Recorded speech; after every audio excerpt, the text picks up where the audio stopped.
공연을 펼칠 팀이 않았고, 작년에 이제 저희들이 공연팀이 함께 와서 만들었 다니엘 기도, 작년에 다니엘 기도의 문화 공연 때 저희 디사이플스 공연단이 공연했죠. 한번 기회 되시면 한번 보시고, 제가 이 맨날 한국어 오면 무슨 말을 먼저 준비를 했는데 무슨 말을 먼저 해야 될지 늘 이렇게 고민해요. 제가 아까 찬양 인도해 주신 리더가 우리 선교사님 죽도록 충성할 수 있도록 하나님 도와달라고 기도하셨는데, 진짜 죽도록 해야겠습니다. 다시. 제가 한국에 이렇게 오면 참 늘 가족의 품에 안기는 그런 마음이 늘 있어요. 한국 교회가 정말 대단하다. 세계 선교사 제2의 파송국이라고 하는데 저희들이 올 땐 제1의 파송국이에요. 한국 선교사님들은 시작하면 끝을 맺거든요.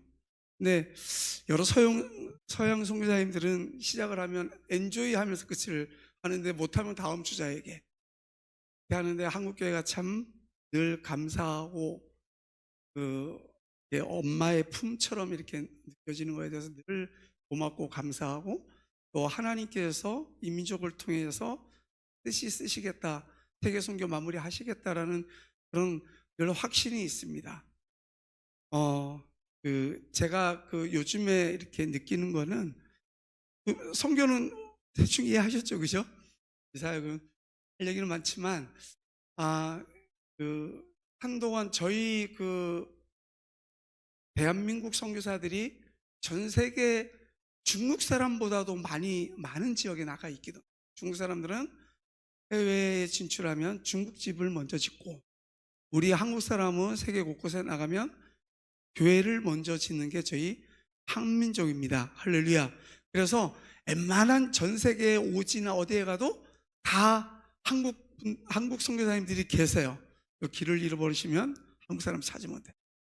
근데 왜 이렇게 한국 선교사님들이 많을까? 제가 생각해 보니까 우리 선배 목사님들, 또 선진들, 또 이 초기 신앙 가졌던 우리 한민족이 비가 오나 눈이 오나 바람이 부나 이 교회 새벽에 나와서 무릎을 꿇고, 하나님, 이 나라 이 민족을 살려주시옵소서. 이 나라 이 민족에게 긍휼을 베풀어 주시옵소서. 이 나라 이 민족을 통하여서 세계 선교할 수 있도록 하나님 도와주시옵소서. 이렇게 우리의 선조들이 기도했던 기억이 나요. 근데 우리는, 영국은 100년이 넘는 시간을 거쳐서 이 농업국가에서 산업국가로 바뀌고, 독일은 70년, 일본 50년, 우리는 채 산업국가로 바뀐 게, 농업국가에서 산업국가로 바뀌어진 게 20년이 안 걸리는 이런 위대한 민족입니다. 할렐루야. 네, 저희들이 탄자니아 처음에 갔을 때만 해도 사실 한국 잘 몰랐어요. 몰랐는데 어느 날 보니까, 공항을 왔다 갔다 하면서 보니까 소니, 토시바, 히다치, 아이와 이런 게 없어지고 뭐가 채워졌어요? 삼성, LG가 다 채워진 거야. 대단하다. 그리고 나서 좀 있다 보니까, 여러분 축구 좋아하시잖아요. 우리나라가 2002년 월드컵을 치르면서 대한민국이 4위를 했어요. 4위를 하면서 그때 이 박지성이라는 선수가 맨체스터로 가게 된 거예요. 가서 이 온 지구는 이 영국 프리미어 리그에 열광을 해요. 근데 이 아프리카 땅에 동양인 이 박지성, 이영표가 나타난 거예요. 그러면서 한국이 좀 알려지기 시작했어요. 그러면서 이 삼성, 여러분 갤럭시 폰을 쓰는데 전 세계 모든 사람들이 이 갤럭시 스마트폰 가지는 게 로망이에요. 로망이 돼버렸어요. 아멘 안 하시는 거 보니까 인정을 안 하셔도 할 수 없어요. 근데 진짜 어느 날 갑자기 온 공항에 이 소니 TV가 없어지더니 삼성, LG로 다 채워지고요. 이런 역전이 되는 현상을 저희들은 해외에서, 아프리카에서 선교하면서 저희들은 느끼기 시작했어요. 아, 하나님이 경제 대국을 만들어 주시더니 이제 선교를 정말 잘할 수 있는 이 바탕을 깔아 주셨구나. 그러면서 저희들은 감사했어요. 하나님, 이 대한민국 교회가 전 세계에 나가 있는 3만 명, 공식적으로 3만 명에 가까운 그 선교사와 그 아내와 그 자녀들까지도 교육시키고 살 수 있도록, 또 복음을 전할 수 있도록 이 한국 교회가 선교를 하고 있다는 거예요. 할렐루야. 하나님이 이 선교를 하기 위해서 대한민국의 이 제10대 경제 대국으로까지 진입을 시켜 놓은 거예요, 여러분. 근데 지금 보니까 또 어려워요. 다 어렵다. 보니까 한국 교회가 너무 어려워서 저는 한국에 오면 목사님들한테 인사도 못 드려요. 전화도 못 드려요. 그래서 오늘도 대신 우리 이병평 목사님이 이곳에 소개를 해서 왔는데, 미안함이 뭐냐면 너무너무 경제적으로 힘들고 어려운 시기에 있는 거예요. 근데요, 여러분, 그 요나서에 보면 요나서가 1장부터 4장까지 있는데, 요나서 1장 1절에 뭐라고 나와 있냐면, 아미떼의 아들 요나에게 하나님의 말씀이 임하니라, 이런 말씀이 나와요.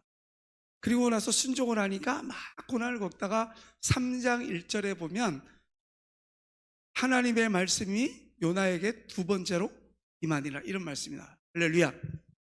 저는 요즘에 여러분 K문화 많이 얘기해요. K팝, K푸드, K문화. 여러분 탄자니아 곳곳에 들어가면 누가 최고 유명하냐면 주몽 아세요? 주몽에 나오는 소서너 이렇게 남자 배우 얼마나 지금도 유명해. 지금도 제가 보니까 10년 전부터 유명해. 시골 곳곳에 가도 우리만 보면 주몽이에요. 할렐루야. 근데 저희 집에 그 소서너 이름이 뭐죠? 한혜진? 이 친구가 한번 7, 8년 전에 왔었어요. 프로그램을 찍느냐고. 그래가지고 제가 이 코디네이팅을 이렇게 해서 시골에 갔는데 갑자기 어떤 아이가 친구를 알아보고 소서너 다 외친 거예요. 순식간에 그 초가집만 있는 그곳에 아이들이 300명, 500명 모이기 시작하더니 어른들까지 빠져나가지 못할 정도까지 둘러싸고 있는 거. 어떻게 우리 마을에 TV로만 보던 이 소서너가 왔다는 거예요, 지금. 제가 감동이 덜 하시겠지만 저는 깜짝 놀랐어요. 근데 그 시간이 지나면서 지금은 탄자니아 골목 가도, 옛날에 우리나라 비디오 대여점이 있었잖아요. 그런 대여점이 CD 대여점이 있는데 홍콩에서 만들어가지고 이게 전 세계에 뿌려지는데, 곳곳에 가면 골목 다녀도 지금은 TV에 한국 드라마가 나와요.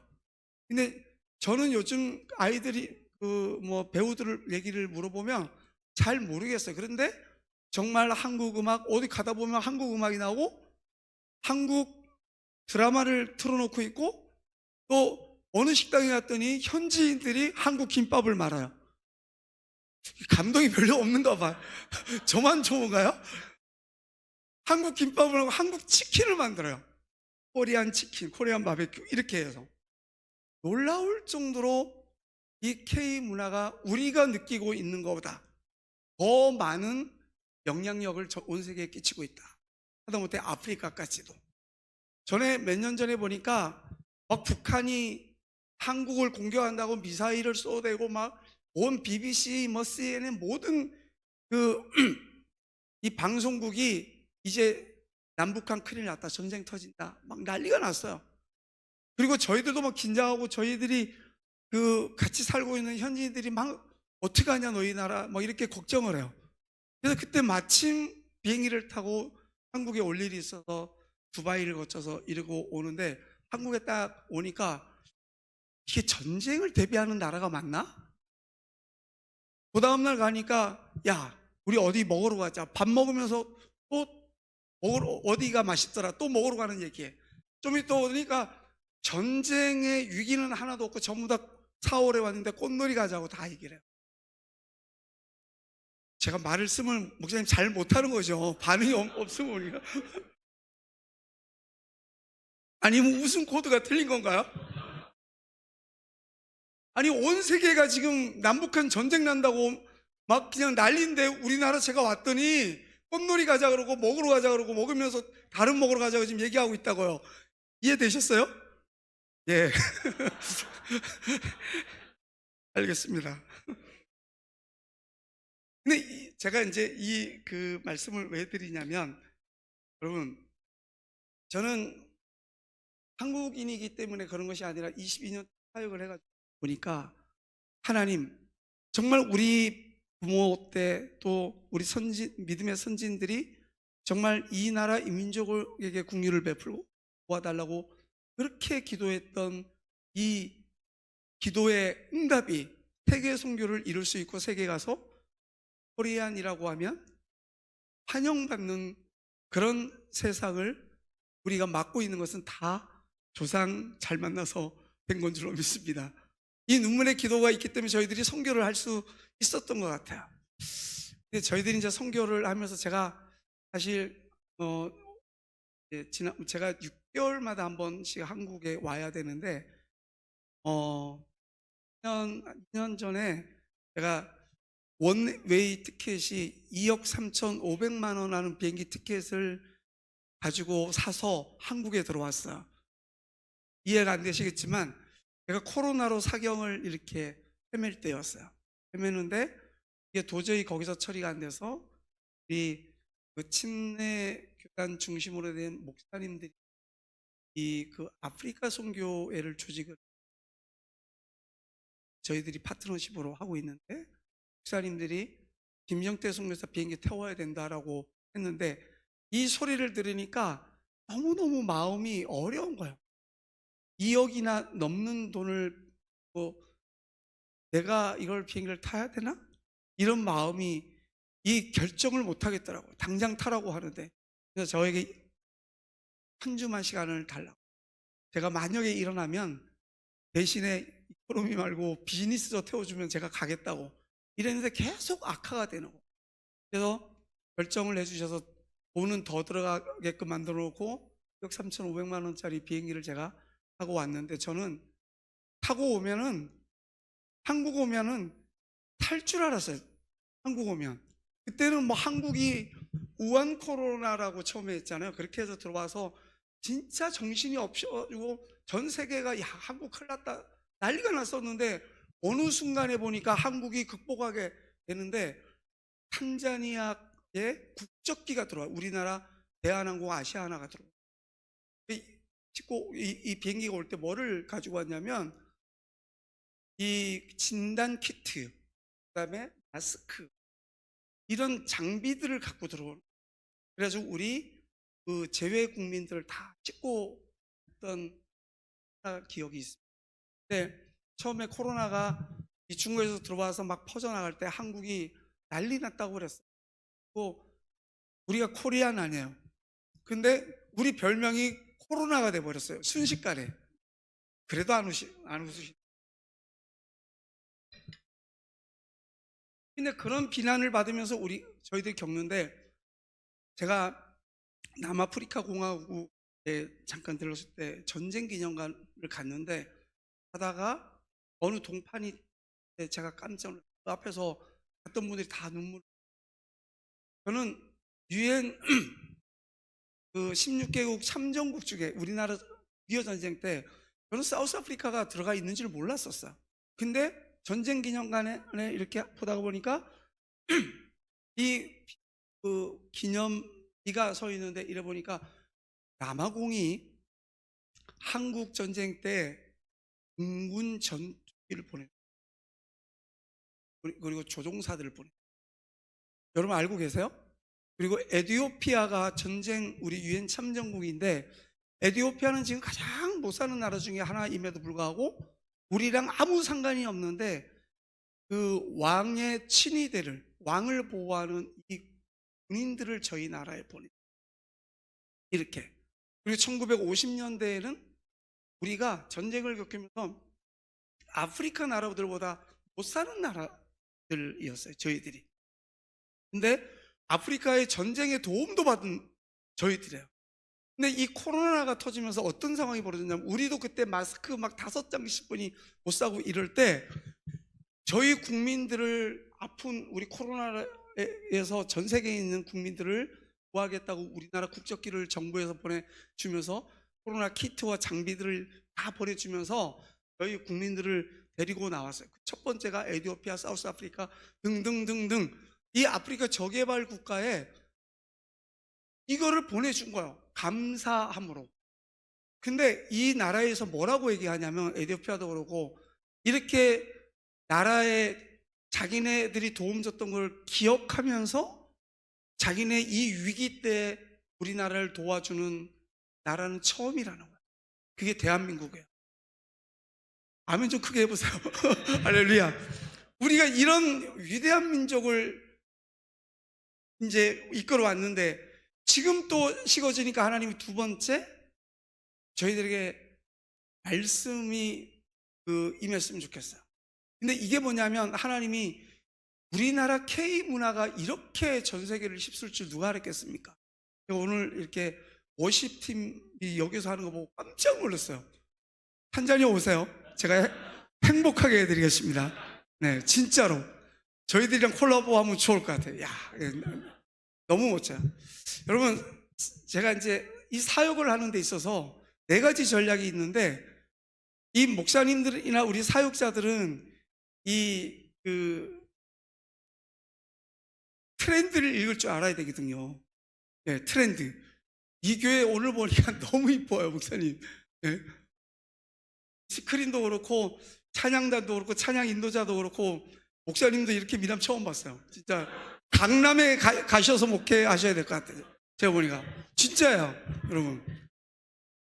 예수님도 고향에서는 인정을 못 받으셨는데 우리 목사님 너무너무 세련되고 이뻐요. 근데 이거를 저는 보면서 야, 이게 제가 4가지 전략이 있는데 이게 4박자가 다 맞구나. 이 트렌드를 너무 잘 읽어주신 것 같아요. 이 강단이나 찬양단이나 하는 게 너무너무 감사해요. 근데 이 리더가 트렌드를 못 읽으면 어떡하겠습니까? 아직도 나의 등 뒤에서만 계속 부르시고 참참참만 불러, 이게 되겠습니까? 그러면 젊은 아이들이 못 들어올 거 아니에요. 젊은 친구들이. 보니까 우리 젊은 청년들도 있는 거 너무너무 감사하고, 야, 목사님이 이 강남을 포기하고 이 음성에 와가지고 이 트렌드를 붙잡고 여기에 펼치시고 계시구나. 너무 감사하고. 두 번째는, 이 리더는 트렌드를 읽고, 두 번째는 전략과 전술을 세워야 되는 전략이 있어야 되잖아요. 이 선교의 전략, 또 교회가 어떻게 하면 복음을 전할 수 있을까? 이 전략을 펼쳐야 되는데, 저는 이 전략을 봤어요. 선교사 초청하는 것도 전략이지 않겠어요? 할렐루야. 예수님이 계실 때는 주님을 바라보고 복음을 직접 들을 수 있었어요. 근데 예수님이 하늘로 가시고 나서 어떻게 복음을 듣겠습니까? 교회를 통해서 들을 수 있지 않겠어요? 그래서 베드로에게 반석이라고 얘기하고 내가 교회라고 얘기하셨던 거 아니겠어요? 그래서 예수님 이후에 다음 세대들은 이 교회의 모습과 교회를 바라보면서 하나님의 사랑과 복음을 알 수 있기 때문에 정말 기가 막힌 전략과 전술이 필요하단 말이에요. 네. 여러분, 전에는 교회 예배당에 신발 신고 올라오고 피아노 애들이 치고 막 그러면 막 혼났어요. 이 거룩한 반이라고 했어요. 그리고 담배 피우고 뭐하고 하는 이 젊은 친구들 오면 교회에서 막았어요. 근데 그렇게 막으면 팔다리 다 잘라내고 나면 누가 들어오겠습니까? 불신자가 교회를 들어와야 되지 않겠어요? 그죠?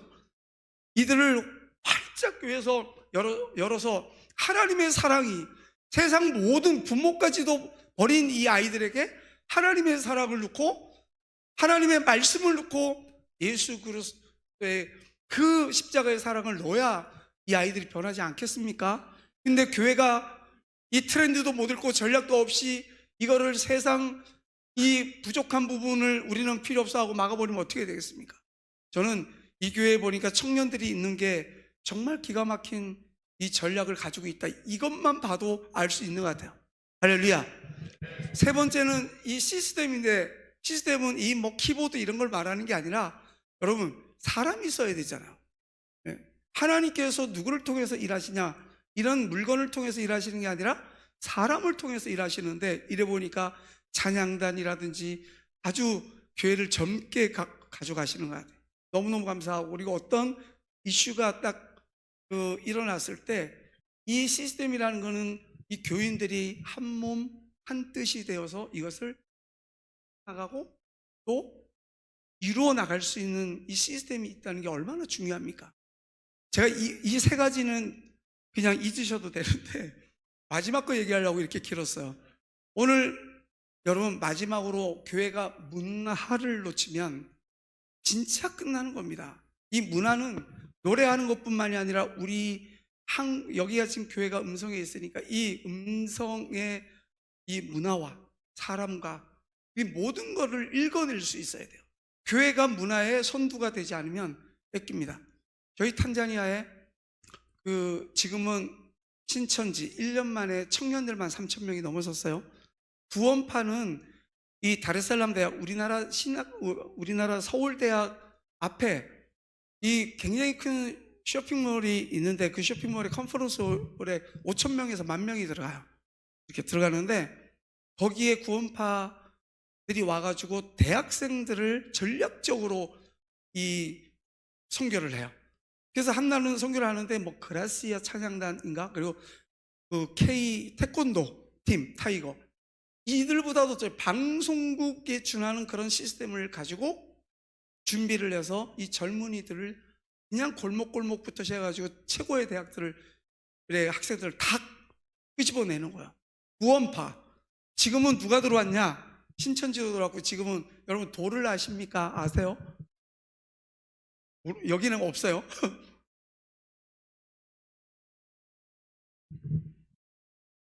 이 쇼핑몰 앞에마다 아주 단아하고 예쁜 이 여자들이 앉아서 도를 아십니까? 현지 인터넷에 전하고 있어요. 제가 이걸 보면서 이게 뭔가 싶었는데, 여러분,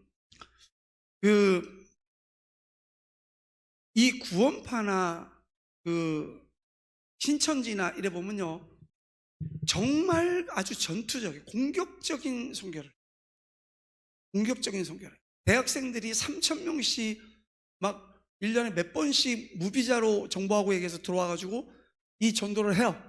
기본적인 언어를 배우고 연합하는 거죠.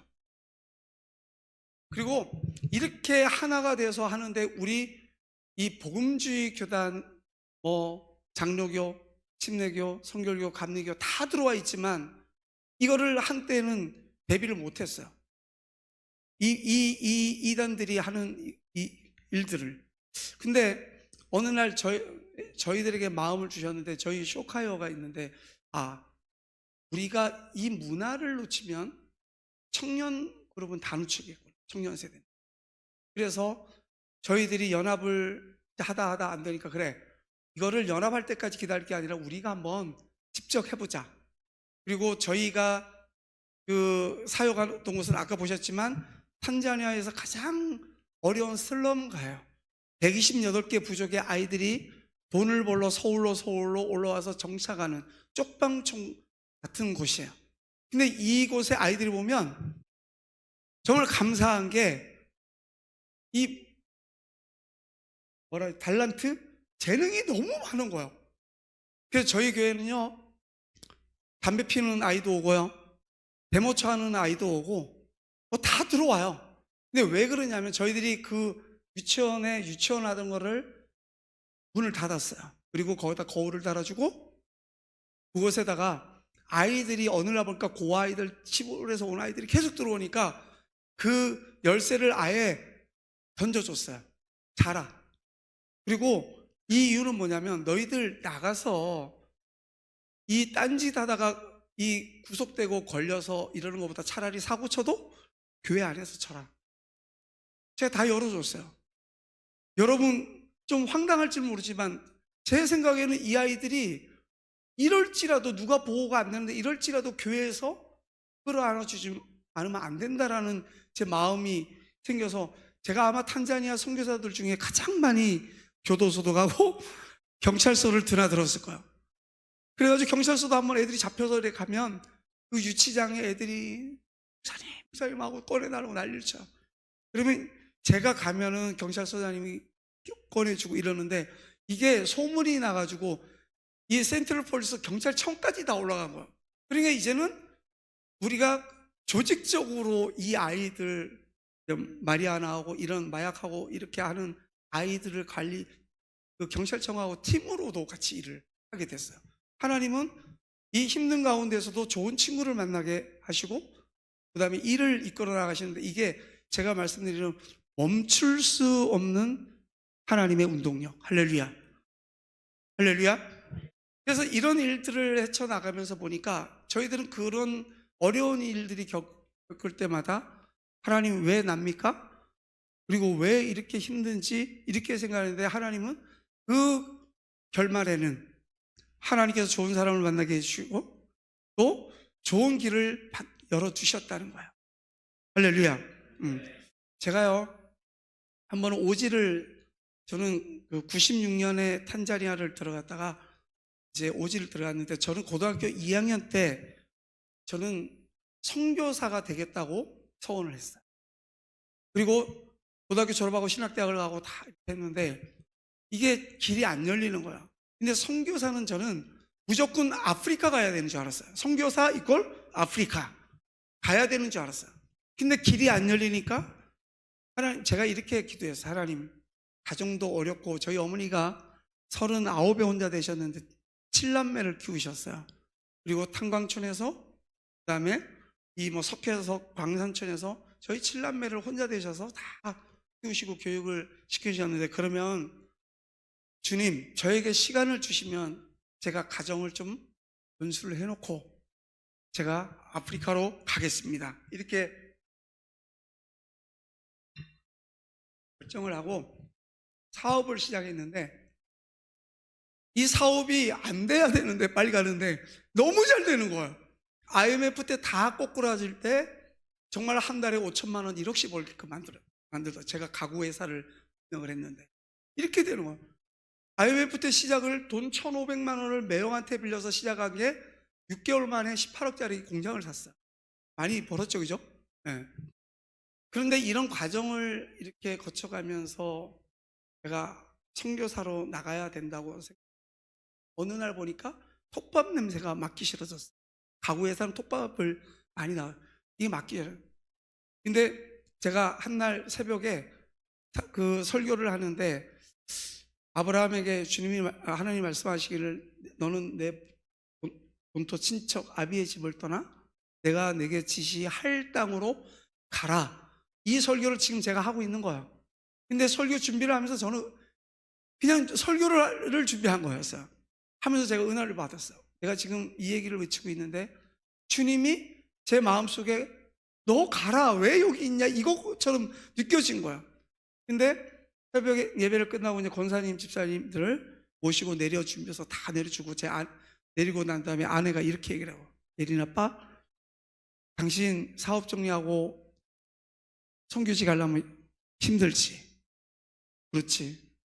그러면 내가, 큰애가 예린이, 둘째가 다인인데 6살, 8살이었어요. 내가 두 아이 데리고 먼저 탄자니아 갈 테니까 당신은 사업 정리하고 와. 이러는 거야. 야, 아내도 은혜를 받은 거야. 아내가 이렇게 얘기를 하는데, 아니, 애들 둘, 그 여자애들 둘 데리고 자기가 탄자니아 가겠다니, 그때는 지금보다 형편없을 때거든요. 가겠다 그러는데 어떻게 하겠어요? 그래서 저는 한 달 만에 회사를 정리는 안 하고 형한테 맡기고, 저는 그냥 형님, 제 바로 후에 형님한테 회사를 그걸 위임을 하고 그냥 아이들하고 다 들어갔어요. 저는 이렇게 주님의 부르심 따라서, 말씀 따라서 가면 제 인생에 탄탄대로를 열어주시고 그 대로 위에 장미꽃을 뿌려주실 주님을 기대했어요. 근데 갔는데 저는 공항에 내리는 그 순간에 아, 잘못 왔구나, 이걸 느꼈어요. 왜냐하면 저를 맞으러 오신 그분이, 야, 그분 때문에 내가 7년을 고생을 하는데 정말 너무너무 힘들었어. 바다가 인도양하고 이렇게 인도양을 질러오면 그 한국에 닿을 수 있는데 유행가 가사처럼 바다가 육지라면 내가 한국에 갈 수 있을 텐데 그때는 원웨이 티켓을 가져갔기 때문에 돌아올 수도 없잖아. 근데 이 고통이 근데 그때 그 제가 느꼈던 게 하나님이 내 인생에 발을 빼셨구나. 네. 감사하죠.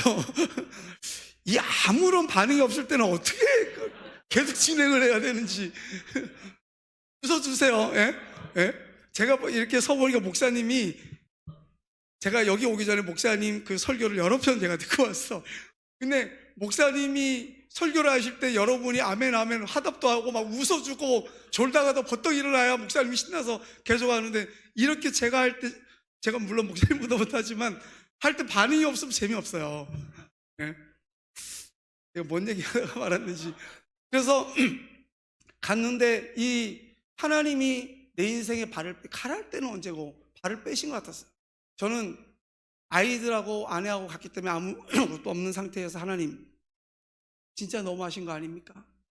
저는 제가 선교사고 목사면서도 제가 그때 생각했던 게 진짜 하나님 살아계세요? 진짜 하나님 계신 건 맞아요? 제가 이렇게까지 기도가 나오더라 절규가 나와요. 하나님 진짜 살아계시면 이러시면 안 되죠.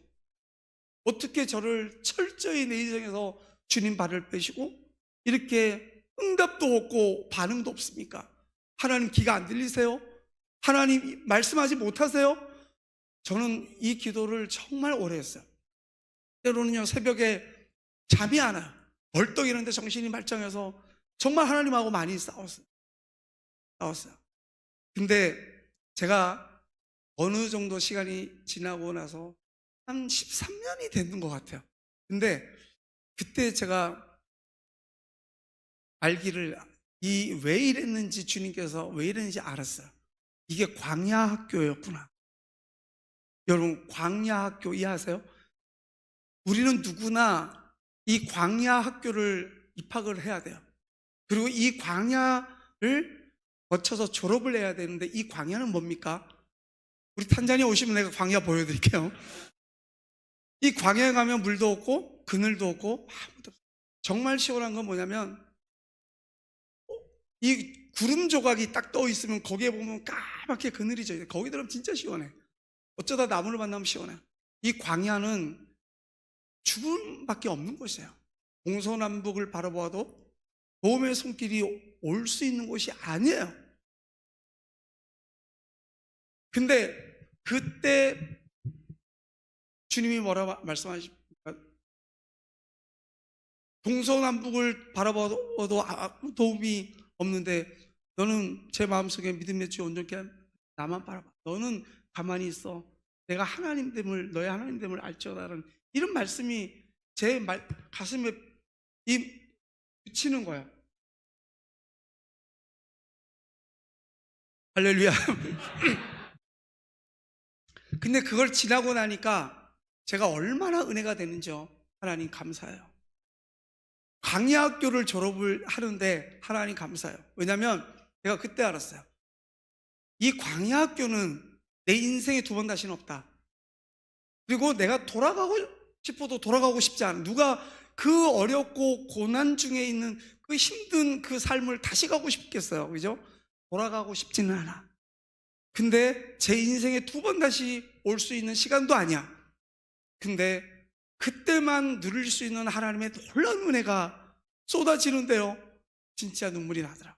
제가 그때 마지막 때 잡았던 말씀이 욥기서 23장 10절 말씀인데 나의 가는 길을 그가 아시나니 그가 나를 단련하신 후에 내가 정금같이 나오리라. 할렐루야. 이 말씀을 붙잡은 거야. 그리고 그 10절 9절 8절 이래 보니까 욥이 앞으로 가도 주님이 아니 계시고 계신데 뒤로 봐도 안 계시고 좌우로 봐도 주님이 계시지만 욥에게는 안 보였던. 아이고 주여, 이게 볼륨을 줄여놔도 그러네요. 내 조카가 탄자니아를 한 달 전에 왔다 갔는데 삼촌 내 이름 잊지 마. 그리고 자기가 이거를 벨소리로 해놓은 거예요. 그래서 제가 지금까지 와서 못 만났는데 만날 때까지는 지우면 안 될 것 같아서 이걸 해놓으니까 아, 예. 주여. 그래서 이 광야에서의 이 삶을 돌아볼 때 너무너무 어렵고, 제가 탄자니아를 떠나려고 한 3번 정도 작정을 했어요. 첫 번째는 저를 콜링한 선교사님이 저를 이민국에 고발하고 저를 추방하기 위해서 일을 했는데, 정말 아내하고 아이들하고 아무것도 할 수 없어서 손잡고 바닷가에 가서 정말 눈물 많이 흘렸어요. 부부도 말이에요, 힘드니까 얼굴도 못 보겠더라고요. 눈을 마주하지 못하겠더라고요. 그래서 집사람은 저기서 울고 저는 이쪽에 와서 그냥 하늘만 보고 울었어요. 방법이 없으니까. 그때 붙잡았던 게, 너는 가만히 있어, 내가 너의 하나님됨을 알지어다. 이 말씀 붙잡고, 그래요, 하나님 하시겠죠. 우리가 할 수 있는 게 아무것도 없는 거예요. 이럴 때가 있었어요. 두 번째는 저희 아까 봤던 교회터에 나무가 하나가 있었는데, 이 나무가 무당들이 구슬하는 그 지역이었고, 어떤 할아버지가 대통령 특사로 이게 나왔는데, 그 집에 작은 집이 하나 있었는데, 교회 질당에 잠깐 살게 해달라고, 그래서 저희들은 국률한 마음으로 살게 해줬더니 이분이 자기 집이라고 소송을 냈는데, 저를 형사고발 민사고발했는데, 어느 날 주일날 저를 체포하러 왔어. 그러니까 주일날 예배를 드리는 시간이니까 체포를 못했어요. 그리고 나서 그럼 내일 오라 그래서 갔더니 바로 경찰서로 갔더니 경찰서에서 법원으로 보내더라. 내가 잡혀갔는데 이유를 모르겠어요, 처음에는. 그리고 이제 외국인이 잡혀왔으니까 현지인들이, 야, 자기 오줌을 가지고서 진짜 그렇게 막 힘들게 해요. 그러니까 그 교도관이 있다가 이 법원에 있는 사람이 안 되겠으니까 저를 빼가지고 자기 사무실에 딱 앉혀놓더라고요. 근데 비가 억수처럼 내려오는데 그 법원에는 한국 법원이 같지가 않아서 밖에 의자 하나도 없어요. 네, 제가 정말 속에서 천불이 나는데, 제가 이런 말 하는 거 너무 죄송한데요, 이 검은 게 싫어지더라고요. 검은 게 싫어져요. 너무너무 힘든 거야. 왜 나한테 이러지? 나는 도와줬는데. 근데 하나님, 내가 이곳만 나가면 주님, 나 정말 창피해서 내가 못 있겠어요. 난 너무 힘들어요, 하나님. 안 그래도 이 고난 중에 있는데 이제 일 좀 하려니까 또 이런 일이 벌어나. 하나님, 저 한국 가고 싶어요. 그때 처음으로 또 기도했어요. 했는데 제가 요만한 쪽문으로 그 사무실에서 바퀴를 하도 답답해가지고 보고 있는데, 우리 교회 집사님 2분이 저를 풀어주려고 신원보증을 둘이서 해서 그냥 쭈그리고 앉아있는 거예요, 소리를 놓고. 근데 비가 막 처마에서 쏟아지고 있는데 그러고 있어요. 근데 제가 그때 알았어요, 하나님 사랑을. 하나님, 제가 예수님보다 낫군요.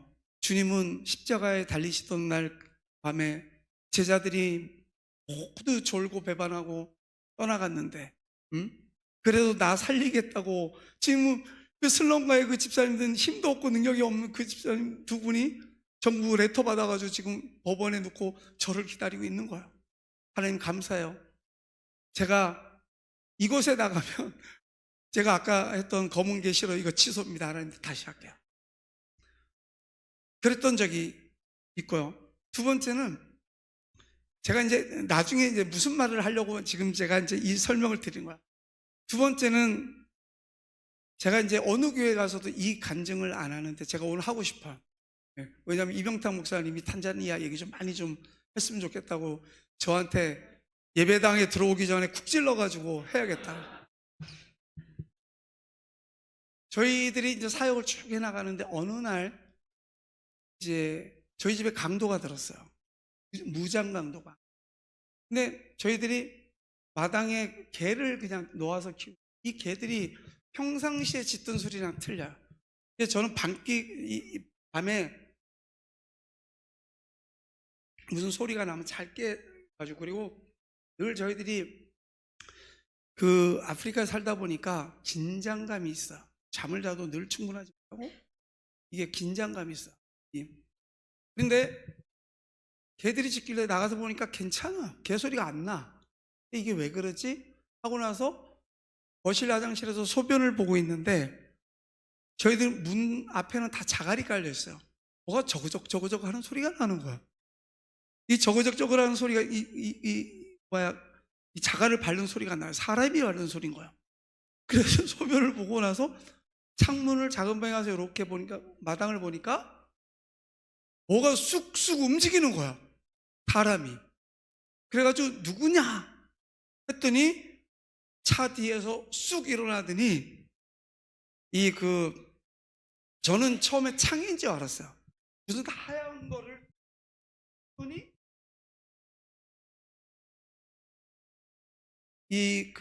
샷건을 발사한 거야. 빵 소리가 나는데 이 샷건은 진짜 소총보다 소리가 더 크거든요. 근데 저랑 보면 한 2m, 3m 밖에 안 됐어. 샷건은 어떻습니까? 총알이 이렇게.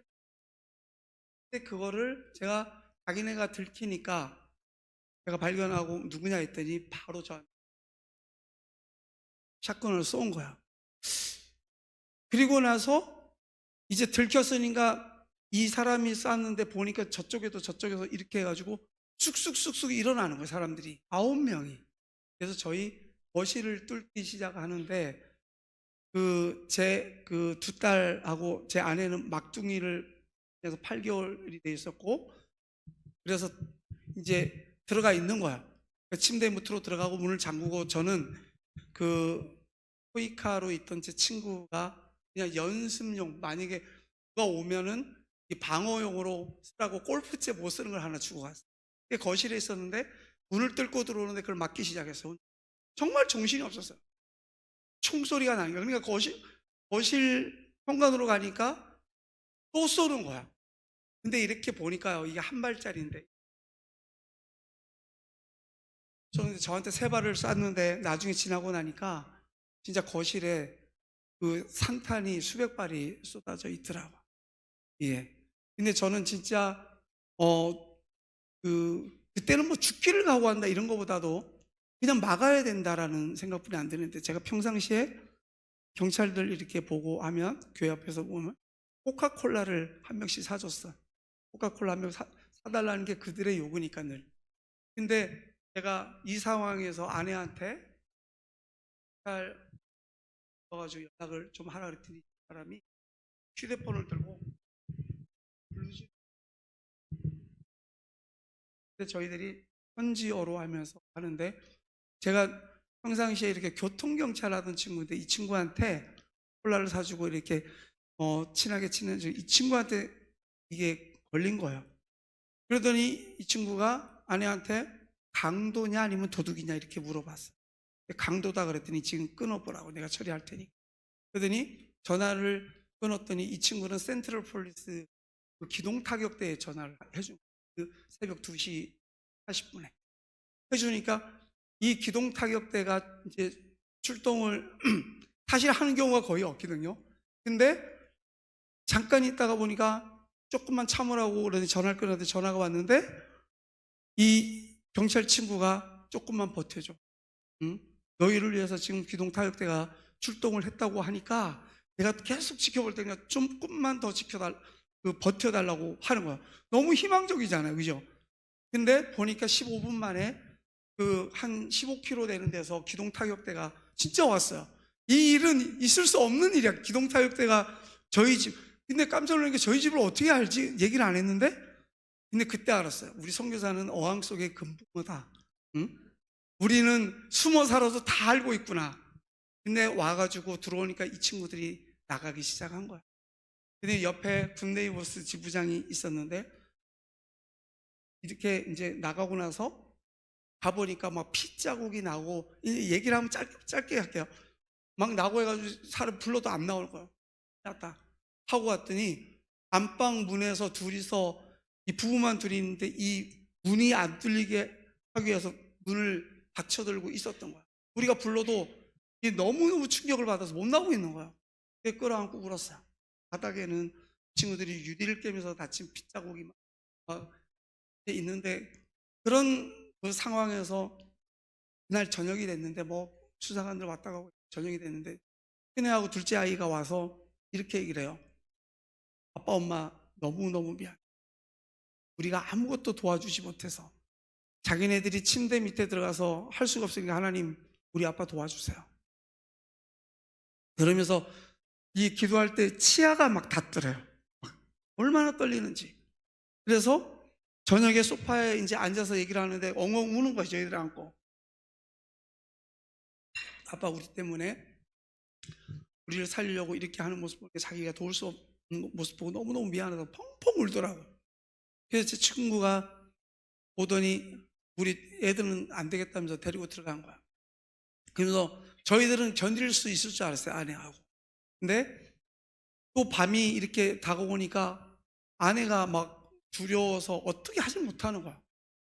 그래서 이제 어쨌든 그런 그 상황이 벌어졌는데, 제가 처음으로 저는 탄자니아 가면 거의 집에서 남자는 아침에 눈 뜨면 밖에 나가는 거, 그리고 저녁에 해질 때 들어와야 되는 게 저는 그렇게 돼야 된다고 생각하고, 사역이 있든 없든 이 사역자는 그 사역지에 발을 딛고 있어야 된다, 늘 그런 생각이 있어서 늘 그렇게 해가지고 왔는데, 이 강도를 만나고 나서는 집 밖을 못 나가겠는 거야.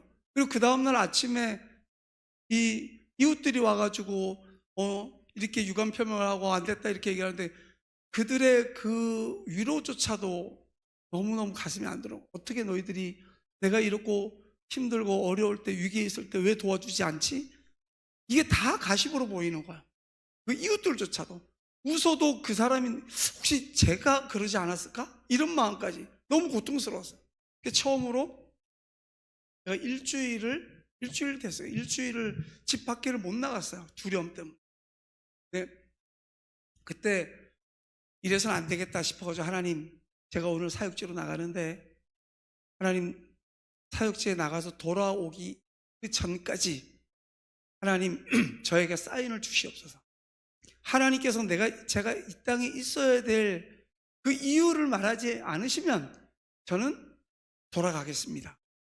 이렇게 얘기를 하고 차를 타고 대문 열고 나가는데, 제가 늘상 저를 보면 이 마파트 쌍둥이라 그러는데, 쌍둥이 어린아이들이 저한테 목사님 안녕하세요 하고 인사하고 갔던 아이들이 학교를 가면서 저를 만나더니 치카모 인사를 하는 거야.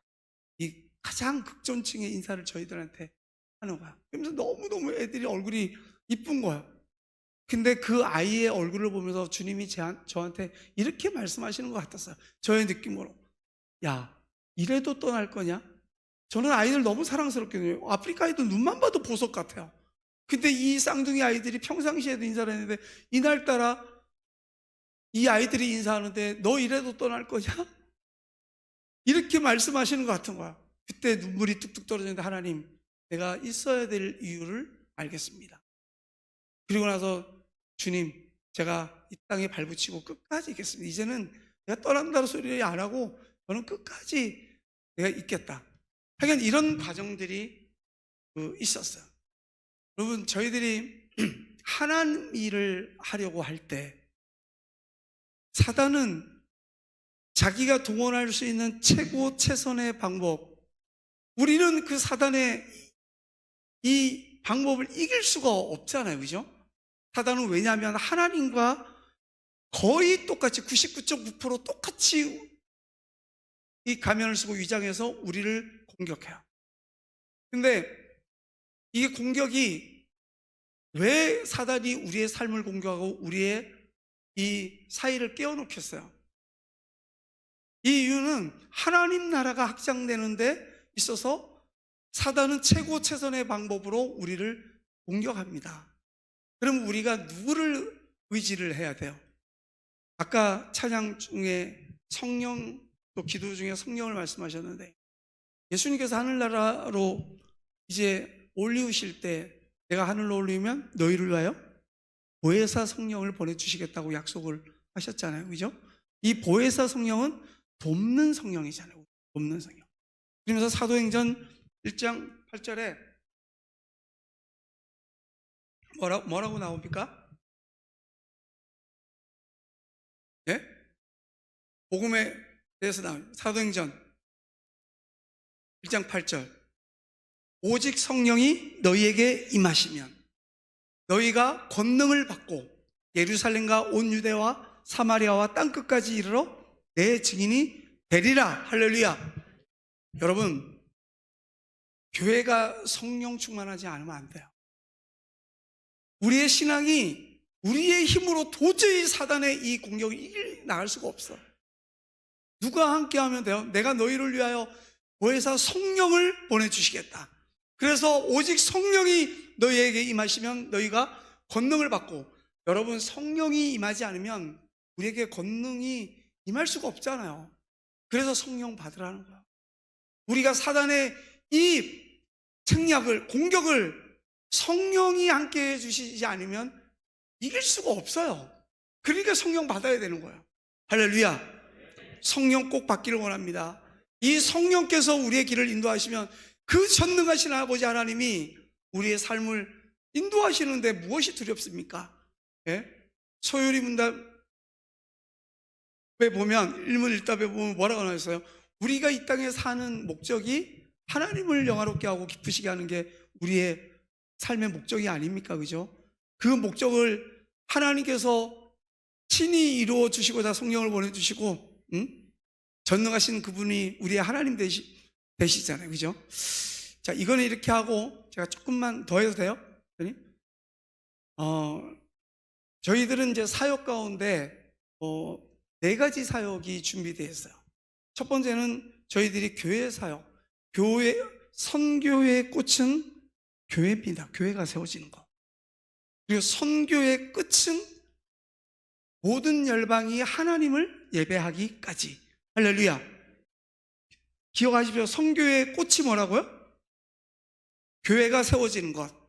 너무너무 감사드려요. 그리고 선교의 끝은 이 교회를 통해서 모든 열방이 하나님을 예배하기까지. 할렐루야. 저는 이 일을 위해서 저는 미친 사람이야, 사실은. 내가 복음을 위해서 미치지 않으면 어떻게 남을 미치게 하겠어요? 우리는 하나님을 사랑한다고 하지만 진짜 하나님 사랑하는지를 자꾸 물어봐요. 저희 어머니가 옛적에, 야, 말로 떡을 하면 조선이 먹고 남는다, 이런 말씀을 하셨어요. 안 웃으시는 분들은 잘 모르죠, 그죠? 이 의미를. 다시 말해서는 말로 떡을 하면 조선이 먹고 남는데요. 말로는 무슨 말을 못하겠어요, 그죠? 우리 장로님, 세집사님이세요. 우리 드럼 정말 잘 치시던데. 예. 제가 물어볼게요. 하나님 사랑합니까?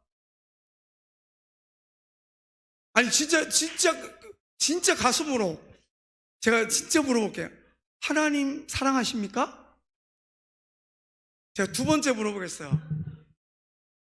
진짜 우리 솔직히 얘기해요. 하나님 사랑하십니까? 할렐루야. 자, 이제 마지막으로 물어볼게요. 진짜 하나님 사랑하십니까? 목소리가 줄어들잖아요. 예수님도 베드로에게 물어봤어요. 너가 나를 사랑하느냐? 사랑한다라고 얘기하잖아요. 두 번째, 세 번째. 근데 세 번째 주저하게 된 게 뭐예요? 예수님이 십자가에 달리시기 전날 배신했던 기억이 생각나지 않았을까요? 그죠?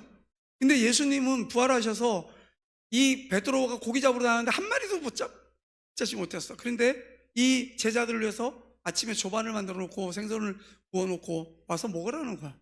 주님이 이런 분이에요.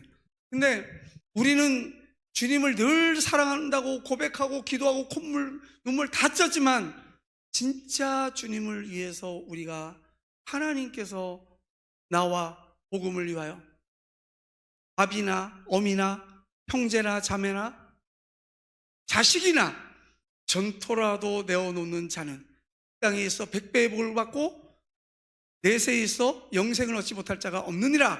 할렐루야. 주님의 말씀이에요. 약속의 말씀이잖아요. 우리는 주저하지 말아야 돼요. 맨날 사명이라는 찬양, 어느 교회 가면 그럼 내가 거친 바다라도 가겠어, 어느 산이라도 가겠어. 찬양단들 잘 들어보세요. 찬양할 때는 다 고백, 그거대로만 살면 성자요. 진짜 예수님처럼 사는 거. 우리는 주님처럼 주님 사랑한다고 하면서 맨날 말로만 사랑하지 않았냐고요. 네? 주님께서 이 땅에 세우신, 우리에게 주신 소명이 무엇입니까? 제가 그냥 2절만 읽어드릴게요.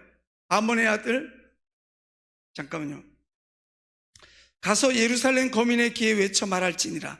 여호와께서 이같이 말씀하시기를 내 소년의 때와 우위와 내 결혼 때의 사랑 곧 씨 뿌리지 못하는 땅 광야에서 어떻게 나를 쫓았음을 내가 너를 위하여 기억하노라. 할렐루야. 하나님께서 나를 위하여 너의 이름을 기억해 주시겠다고 오늘 말씀하시고 계시는데, 진짜 그 하나님, 전능하신 아버지 하나님, 그 사랑을 내가 입었으니 나는 영원히 죽을 수밖에 없는 이 인생이었는데, 우리 주님께서 하나밖에 없는 독생자 아들을 십자가에 매달리기까지 하나님 나를 사랑하신 거 아니에요? 이거 진짜 믿습니까? 예? 이거 믿으면 적어도 사람이라면, 예? 배은망덕하지 않은 사람이라면 하나님께 이 영생을 얻는, 이 거저받는 이 구원의 선물을 받았다고 한다면 주님이 말씀하시고 계시잖아요. 뭐 하라고 하는 겁니까? 이 땅에 이 교회가 세워진 게 무엇입니까? 믿지 않는 자들, 하나님께서 영혼 구원에 대한 이 애끓는 마음을 우리는 들을 수 있어야 되잖아요. 그죠? 하나님께서 이 땅에 교회를 세우신 거는 아직도 하나님의 사랑을 알지 못하고 구원을 받지 못한 그 한 영혼에게 하나님께서 너를 통해서 구원하겠다는 거예요. 성경을 통해서 보면요, 여러 번 나와요. 하나님이 전능하신 아버지 하나님이라고 우리가 얘기하죠. 이 땅에서 못할 것이 없는데, 여러분 그런 퀘스천 하나 갖지 않았어요? 아니, 전능하신 아버지 하나님이 직접 구원하시지, 그분이 못할 것도 없는데 왜 우리 보고 자꾸 전도하라 그러고 귀찮게 왜 우리 보고 선교하라 그럴까요? 하나님께서는 직접 할 수 있지만 이 복음 증거에 대해서는 우리에게 맡겨주셨는데, 그 이유는 우리가 하늘나라의 상급을 쌓을 수 있는 기회를 주시는 줄로 믿습니다. 네, 그분이 뭐가 부족해서 우리를 쓰시고자 원해요. 근데 오늘 보니까 하나님께서 말씀하시는, 우리 청년의 때, 내가 소년의 때, 이 정말 결혼해서 정말 해피하고 정말 좋은 이때, 사랑 곧 씨 뿌리지 못하는 땅 광야에서 어떻게 나를 쫓았음을 내가 너를 위하여 기억하노라. 할렐루야. 이거 집에 가시면 이 구절을 100번이고 1000번이고 읽어서 이 마음에 주님의 약속이 확신이 안 되면 읽어서 확신되었으면 좋겠어요. 하나님께서 이 씨 뿌리지 못하는 땅, 이 광야에서도 너가 나를 위하여 일하였구나, 기억하였구나. 하나님께서 내 이름 기억해 주신대요. 얼마나 감사한 일입니까? 네? 여러분, 오늘 제가 말씀드리려고 했던 거는 예레미야에게 임했던 이 소명이에요. 1장에 보면요, 나는 어린아이라, 나는 슬프다, 소명을 받고 나고 하나님의 말씀이 이 예레미야에게 임하는데 거절하잖아요. 슬프다고 얘기하고, 그리고 나는 어린아이 같아서 말을 못한다 그러니까 주님이 어떻게 얘기하세요? 주님이 손을 내밀어 이 예레미야 입에 손을 대겠다는 거잖아요. 주님의 말이 예레미야에게, 주님의 말씀이 오늘 나에게 내 입술에 임하면 무엇이 들었겠습니까? 예?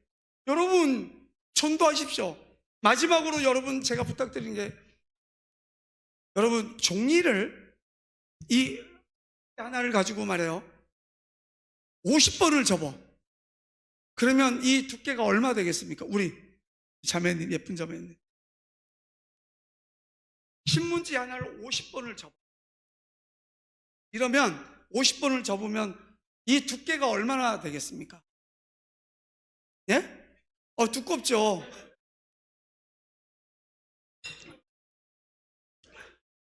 제가 음성 오는데, 감사해요. 오늘 3시간 걸려서 왔으니까 3시간 하면 되죠. 두껍죠. 혹시 아시는 분 계세요? 네?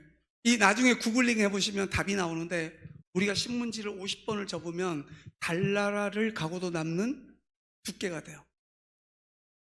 안 믿으시겠지만 맞아요. 처음에는 얇지만 나중에 이게 되는 거예요. 이게 수학적으로 맞는 말이야. 이 얘기를 제가 왜 말씀드리면, 여러분, 선교지는 제가 궁금하게 여기서 다 말씀드리면 탄자니아 안 오실 것 같으니까 제가 다 말씀 안 드리고, 오셔서 주님께서 말씀하시고 와서 보라 그랬으니까 오시면 제가 행복하게 해드릴 테니까 오시고, 저는 여러분에게 정말 우리가 선교사뿐만이 아니라 우리가 크리스찬으로 내가 무엇을 위해서 이 땅에 발을 딛고 사는지 좀 알고, 이 일을 위해서 하나님의 그 애끓는 영혼 구원에 대한 이 사랑을 어떻게 하면 내가 들어드릴 수 있을까, 이 마음으로 좀 살아주셨으면 좋겠어요. 종이 한 장을 이렇게 기도하세요. 지금 11월이잖아요, 그죠? 12월까지 하나님, 따라서 한번 해보세요. 주님, 나와 같은 한 영혼을 내 손에 올해가 다 가기까지 붙여주시옵소서. 아멘. 다 아멘 하셨어요, 분명히. 여러분, 정말 여러분이 하나님을 사랑한다고 하면, 주님, 이 해가 다 가기까지 하나님, 나와 같은 하나님 사랑하는 한 영혼만 내 손에 붙여주시옵소서. 아니, 1년 365일이 가도 어떻게 한 영혼을 구원을 못하고 밥은 들어가나요? 입에? 이거 안 되잖아요, 그죠? 여러분 봐요. 영혼을, 나와 같은 한 영혼, 나와 같은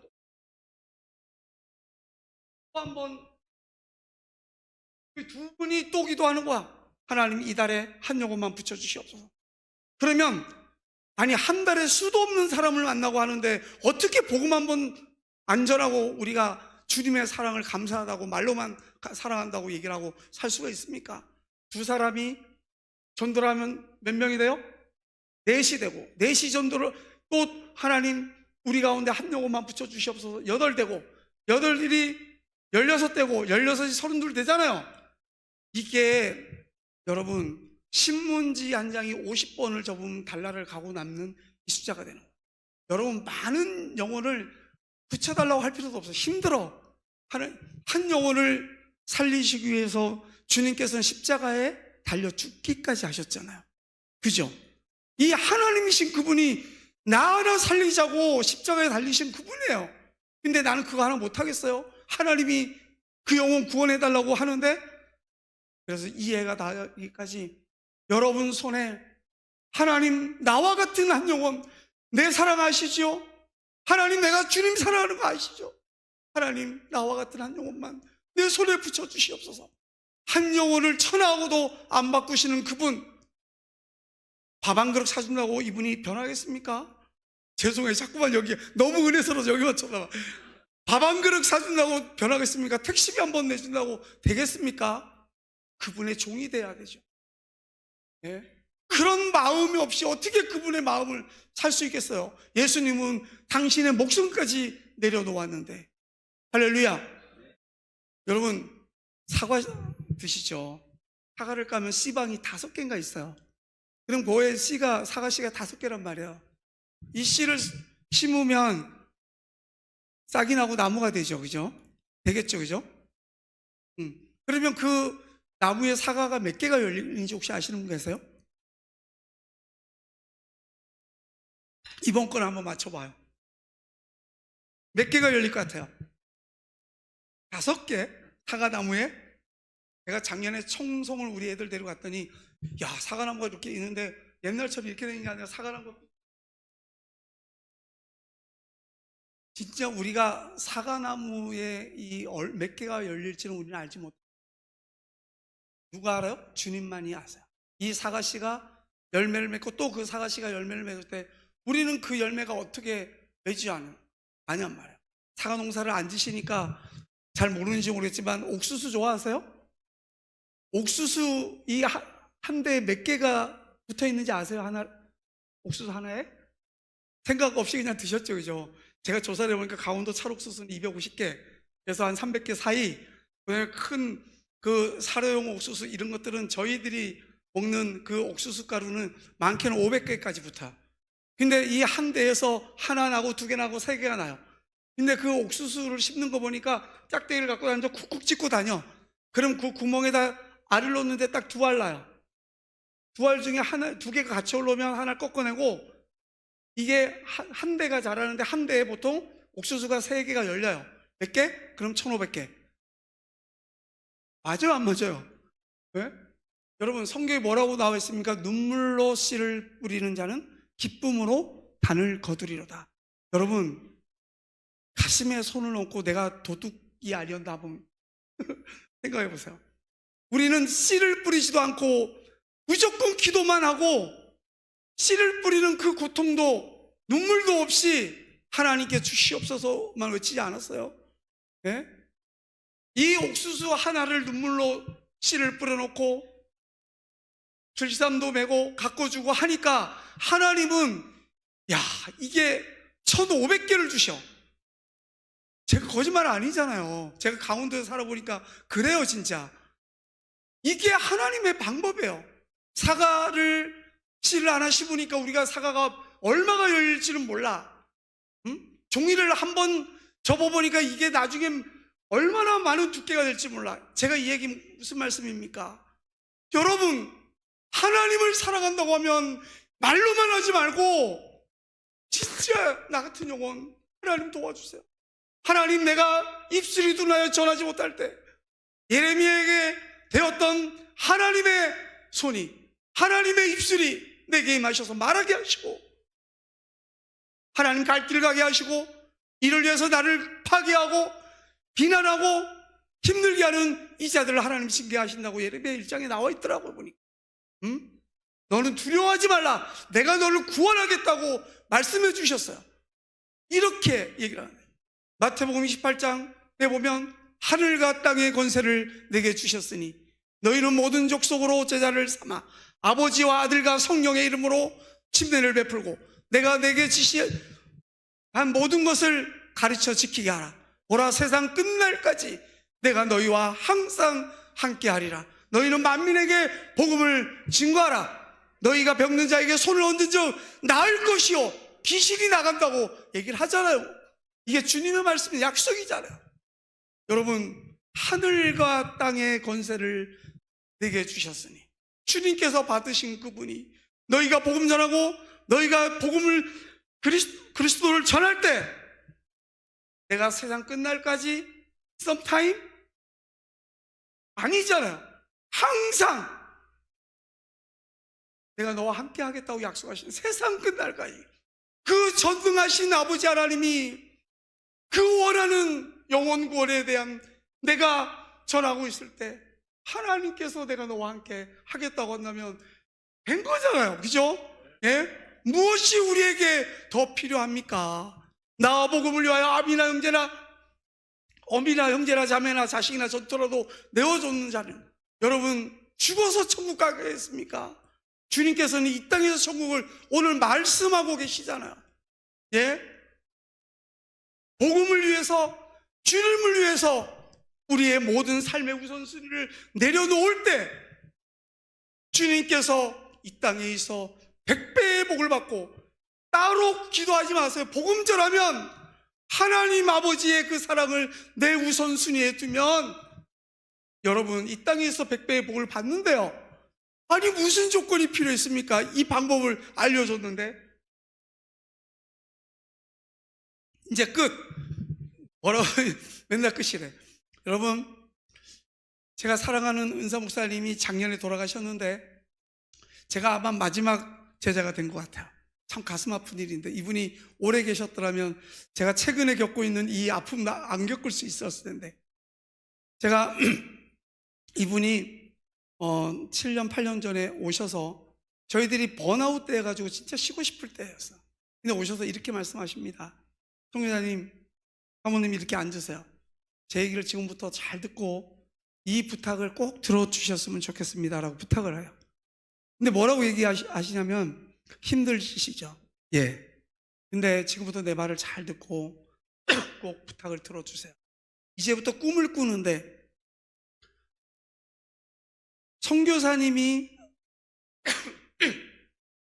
도저히 이룰 수 없는, 도저히 상상할 수 없는 꿈을 꾸세요. 하나님 나라를 위해서. 근데 제 마음속에는 이 얘기를 들을 때 아유, 지금도 최선을 다하고 할 수 있는 최선을 다하고 진짜 우리는 밤낮 없이 일을 하는데 목사님 이렇게 이 탄자니아까지 오셔서 어떻게 이렇게 말씀하십니까? 저희들은 지금 쉬고 싶어요. 이렇게 마음이 왔어요. 그러면서 하시는 말씀이 또 얘기를 하시는데 지금 선교사님 마음속에 예수 그리스도 그분이 살아계십니까? 아멘. 아멘이죠, 그죠? 우리 가운데 주님이 계시잖아요. 함께 하신다는 그 성령님의 우리는 그 위로와 인도하심을 우리는 받고 있잖아요. 그러면 지금부터 하나님께서 그 예수 그리스도께서 그 성령 하나님이 선교사님 마음속에 일으키는 그 계획을 제한하지 마십시오. 그래서 큰 꿈을 상상할 수 없는 큰 꿈을 꾸래요. 그리고 천국 가서 쉬시래요. 할렐루야. 제가 아까 인도자가 말씀하신 대로 저도 죽기까지 죽도록 충성하다가 제가 이 땅에서 땅끝까지 복음 전하다가 천국 가서 저도 기쁨으로 주님 만나려고 그래요. 사실 이거밖에 없더라고요. 이분이 이 말씀을 해주신 거야. 이 아까 종이접기 50번 이분이 말씀해 주셨어요. 사과씨 이분이 또 말씀해 주셨어요. 여러분 있으면서 이걸 보니까 그렇구나. 우리는 주님을 위해서 내가 하나를 이거를 위해서 붙잡고 하지만 하나님께서 이거를 통해서 내가 전도한 이분을 통해서 하나님께서는 또 다른 분 누가 어떻게 나올지 우리가 누가 알겠어요. 여러분 오늘도 한 영혼 사과씨를 심고 나와 같은 한 영혼 한 번 만나게 되면 우리 둘이 또 인원에서 4사람 만들고 하면 이 음성 침례교회가 저는 죄송해요 이병동 목사님 이 대한민국의 이 복음의 성지가 될 줄로 믿습니다. 선교의 성지가 될 줄로 믿습니다. 예? 할렐루야. 자 이제 물어보겠어요. 진짜 이대로 하겠다. 나는 올해가 다가기까지 나 한 영혼 내가 진짜 하나님 마음을 시원케 해드리게 하겠다. 손 들어보세요. 아니 왜 안 드세요? 도대체 못해도 들어야 되는 거 아니에요? 내리세요. 여러분 이렇게 되면 또 내가 1시간 다시 할 거예요. 네? 정말 하나님의 이 영혼 구원에 대한 이 애끓는 마음, 우리가 한 영혼 한 영혼 어떻게 담임 목사님 혼자서 모든 영혼을 구원할 수 있겠습니까? 예? 전도는 목사님이 하는 게 아니고 이 사랑받은 우리가 하는 거예요. 하나님 정말 이 땅을 위해서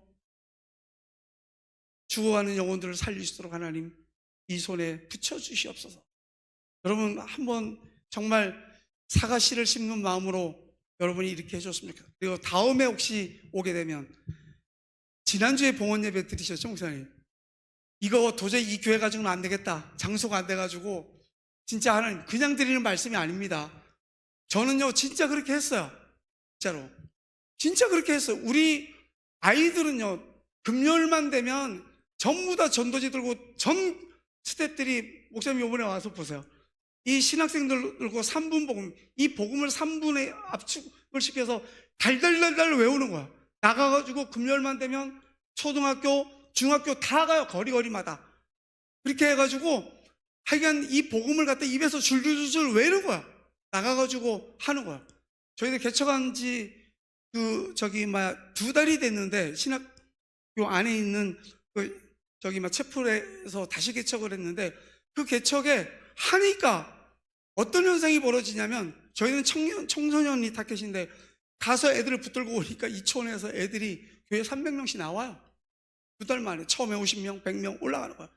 또 교인들이 차니까 야 얼마나 신이 나는지 셀이 있는데 자기네 팀에서 뭐 30명, 50명 되는 애들도 있는데 이 선생님, 이 간사가 이쪽으로 안 주겠다는 거야.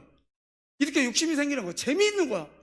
우리가 전도를 해보면 전도가 되어지면요 세상이 알 수도 없고 주지도 못하는 그 기쁨을 우리가 누려봐야 이 전도를 하지. 그렇지 않겠어요? 이 전도를 해보면 이 영혼군에 대한 이 기쁨을 누려보면 할 수 있단 말이에요. 하시겠어요? 하시겠습니까? 기도하겠습니다. 하나님 고맙습니다. 아버지 하나님, 우리 가슴 속에 우리 주님께서 주신 소명이 있습니다. 아버지 하나님, 함께하여 주시고 발을 떼고 입을 뗄 수 있도록 하나님 도와주시옵소서. 아버지 하나님께서 그토록 애끓는 마음으로 영혼 구원에 대한 아버지 그 마음을 저희들에게 말씀하셨습니다. 하나님 아버지의 그 마음을 시원케 해드리는 저희들의 삶이 될 수 있도록 주님 도와주시고, 아버지 하나님이 이 교회의 표대로 지경을 넓혀주시되, 아버지 하나님이 이 음성이 정말 음성 침례교를 통하여서 우리의 손길을 통하여서 송시아가 될 수 있도록 하나님 도와주시옵소서. 꿈꾸지 못할 꿈을 꿀 수 있도록 하나님 도와주시옵소서. 100번을 넘어지고 1000번을 넘어져도 또다시 일어날 수 있는 믿음을 허락하여 주시옵소서. 아버지 하나님, 이 온 세계를 저희 손에 아버지 하나님 붙들려 주시옵소서. 예수님 계신 이름으로 기도하였습니다. 아멘. 할렐루야.